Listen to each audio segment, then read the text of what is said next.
আমি বিশেষভাবে আমাদের সাইবার হেল্প ডেস্ক নিয়ে বলতে চাই যে এটা একটি মহামারীর আকার ধারণ করেছে।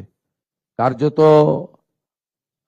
বিভিন্ন সামাজিক প্রকল্পেও যারা ফর্ম ফিল আপ করছেন, অ্যাকাউন্ট নম্বর দিচ্ছেন, সেটাও জানতে পেরে সেই সমস্ত প্রান্তিক মানুষদের কাছ থেকেও অত্যন্ত অল্প পয়সা তাদের অ্যাকাউন্টে থাকে বা অল্প টাকা তারা সামাজিক ভাতা বা বিভিন্ন সাহায্যের উপর নির্ভর করে, সেখান থেকেও টাকা মুহূর্তের মধ্যে, কয়েক সেকেন্ডের মধ্যে টাকা এত লম্বা চেন দ্রুততার সঙ্গে হাত বদল হয়ে চলে যাচ্ছে। এবং আমি প্রতি সপ্তাহে জনতার দরবার করি, কিছু মানুষের সঙ্গে আমার দেখা হয়। প্রত্যেকবার জনতার দরবারে আমার কাছে বয়স্ক মানুষরা, অশীতিপুর মানুষরা তারা আসেন, হাতে লাঠি নিয়ে কাঁপতে কাঁপতে আসেন যে আমার সঞ্চিত সমস্ত কিছু আমি রিটায়ারমেন্ট করার পরে প্রভিডেন্ট ফান্ড, গ্র্যাচুইটি সব রেখেছিলাম।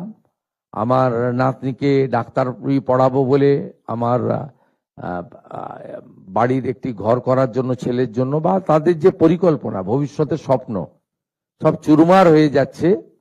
এটি নিয়ে ভারত সরকার, ভারতের স্বরাষ্ট্র দপ্তর ভাবছেন।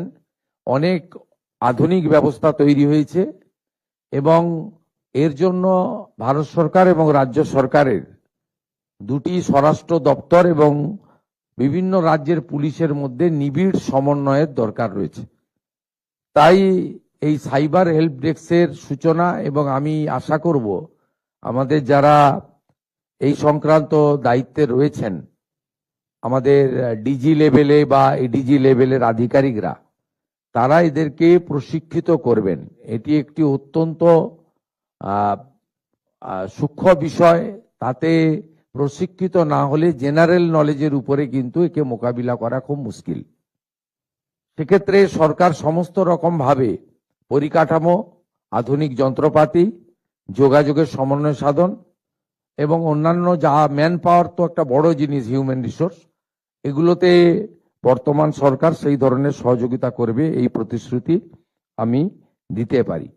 এবং আমাদের সরকারের পক্ষ থেকেও চিন্তা ভাবনা রয়েছে যে রাজ্য স্তরে সাইবারকে, যেমন বিভিন্ন বিভিন্ন দপ্তরের উচ্চ পদের আধিকারিকরা রয়েছেন, এডিজি লেভেলের, আইজি লেভেলের, সাইবারের ক্ষেত্রেও আমরা এই ধরনের সিনিয়র আধিকারিককে এক্সক্লুসিভলি দিতে চলেছি, যিনি পুরো রাজ্যের cyber help desk, cyber police station এবং এই সংক্রান্ত যে বিষয়গুলো রয়েছে সেটা করবেন।